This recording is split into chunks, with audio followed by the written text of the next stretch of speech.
ህወሓት ናብ ድርድር ጠረጴዛ ክቐርብ ተጸዊዑ ኣሎ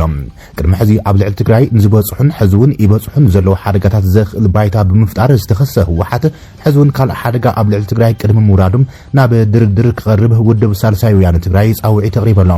ዛዕወት ህወሓት ሓቢርዎ ክቃለስ ድማ ወግዓዊ ጻውዒትን ዕድመን ኣቕሪብሉ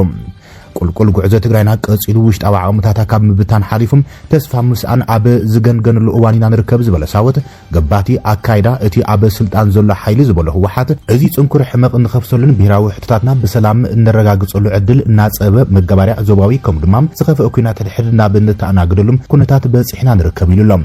ደጋዊ ቡድሆ ከም ትማሊ ኣቦትኡ እንተሎ ውሽጣዊ ጎነጽ ክቀጻጸል ዝኽእል እንዳዲ ኣብ መሃብ ኢድ ውሽጣዊ ሓይልታት ምህላው ድማ ኣዝዩ ጓሂ ዝፈጥር ከም ዝኾነም ሳልሳይ ወያነ ትግራይ ይርዳ ኢሎም ንውሽጣዊ ሕመቕ ትግራይና ካብ ምብላጽ ኣበኪሮም ዘይፈልጡ ዝበሎም ደጋውያን ሓይልታት ሕዝውን ብሄረ ትግራይ ብሰላሕታ ኣብ ዘጥፍሉም ስራሕቲኦም ብሓያሉ ዝነጥፉ ዘለዉ ኢሎም ኣብ ምዕራብ ትግራይ የካይድዎ ዘለዉ እከይ ስራሕቲ ናይ ዝመርኣያ ኮይኖም ንስምምዕነት ፕሪቶሪያ መሰል ዓለም ለኸ ተመዛበልትን ስደተኛታትን ብምጥሓስ ወገናትና ንዘለዓለም ኣብ ኬንዳን ስቃይን ክነብሩ ዝገብሮ ሽርሕታት ድማ ጠጠው ክብል ዘተሓሳሰበ ሳልሳይ ወያነ ትግራይ ብመሰረት ዘቤታውን ዓለም ለኻውን ድንጋጌታት ተመዛበልቲ ደቂ ብሄረ ትግራይ ሕዝውን ስንኦም ክብሮም ተሓልዩ ንቤቶም ክምለሱ ከም ድማ ግዛኣታዊ ሓድነት ትግራይ መሊሱ ክኽበር ጻውዒት ኣቕሪበሎም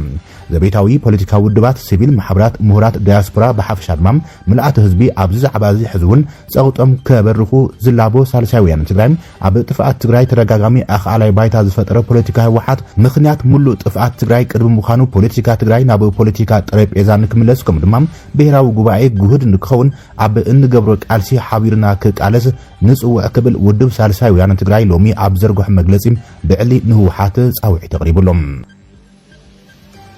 ኣብ ዶባት ኢትዮጵያን ኬንያን ንኽልተ ሰዓታት ዝቐጸለ ከቢድ ልውውጥ ተኽሲ ከም ዝተኻየደ ተጸብጺቡ እቲ ተኽሲ ትማሊ ሰንበት ምሸት ከም ዝተኻየደዮም ምንጭታት እቲ ከባቢ ገሊጾም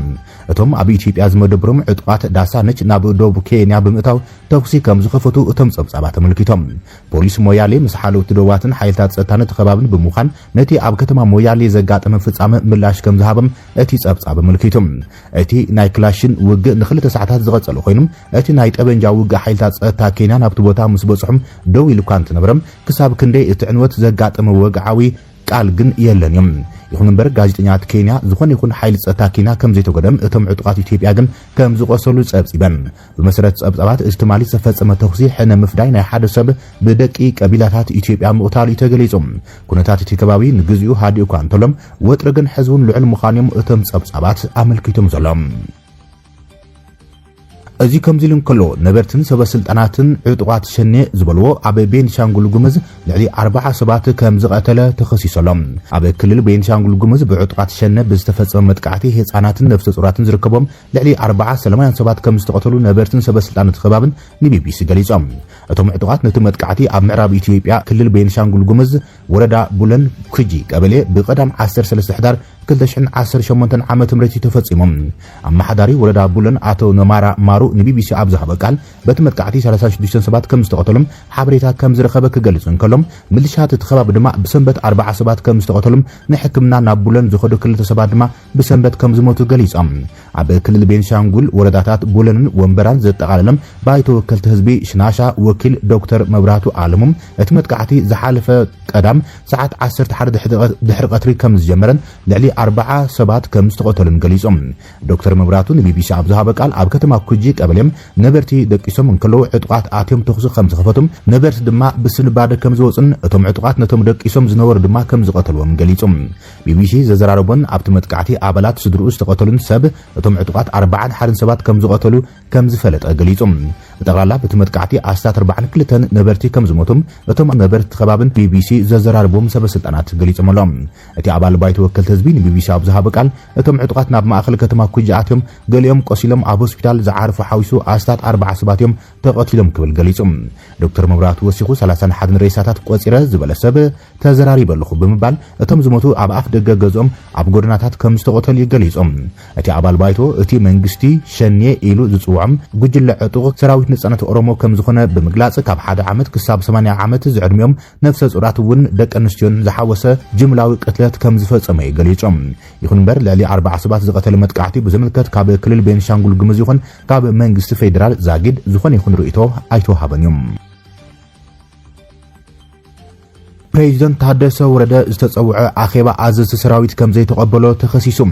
ካብ መቐለ ፕሬዚደንት ጊዜያዊ ምምሕዳር ጀነራል ታደሰ ወረደ ልኡኽ ብልጽግና እዩ ዝብል ክሲ ፖለቲከኛ ትግራይ ቀሪበሎም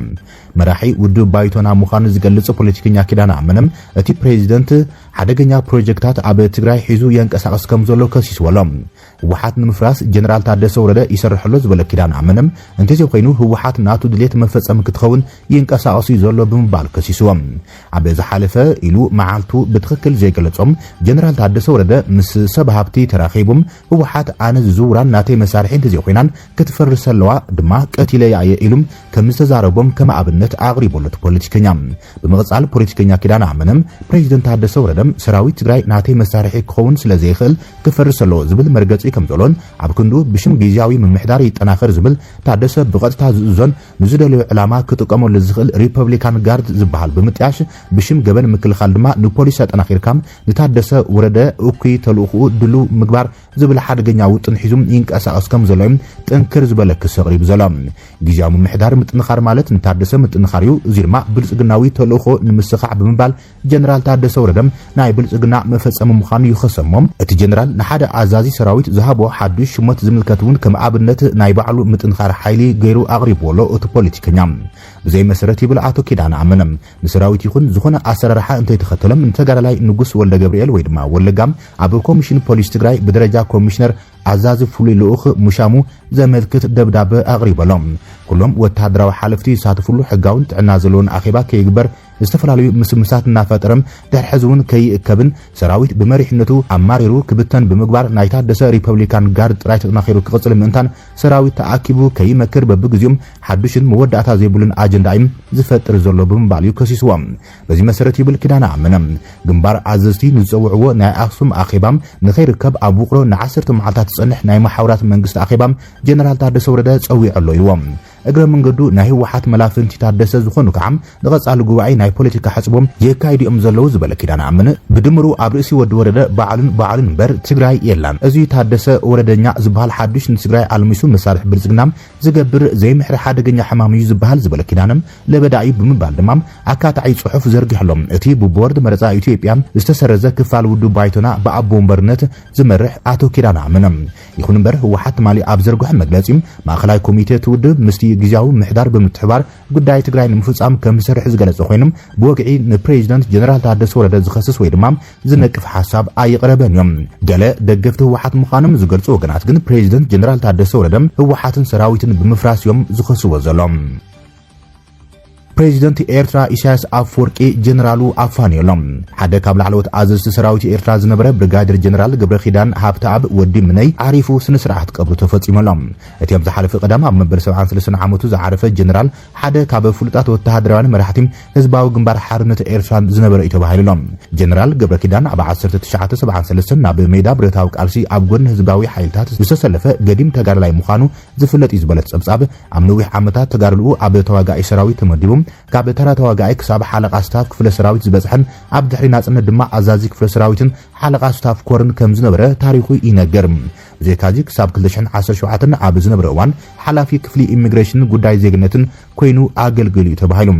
በዓል ሓዳርን ኣቦ ክልተ ቆልዑን ዝኾነ ጀነራል ወዲ ምናይም ኣብ ዝዳሕርዋይ ዕድሙ ነዊሕ ሓሚሙ ኣብ ትሕቲ ክንክን ሕክምና ከም ዝነበረም ካብ ኣስመራ ዝወፀ ጸብጻብ ምልክቶሎም ስነ ስርዓት ቀብሩ ድማ ብሎሚ ሶኒ 24 ሕዳር 2025 ኣብ ርእሰ ከተማ ኣስመራ ኣብ ዝርከብ መካነ መቃብር ሓርበኛት ከም ዝተፈጸመ መንግስታዊ ማዕኸናት ዜና ኤርትራ ጸብጺበን ኣብቲ ስነ ስርዓት ፕሬዚደንት ኢሳያስ አፈወርቅን ጠቅላሊ ሓለቃ ስታፍ ሰራዊት ኤርትራ ጀነራል ፊሊጶስ ወልደሃንስን ዝርከቦም ላዕለዎት ሰበስልጣናት መንግስትን ኣዘዝቲ ሰራዊትን ተረኺቦም እዮም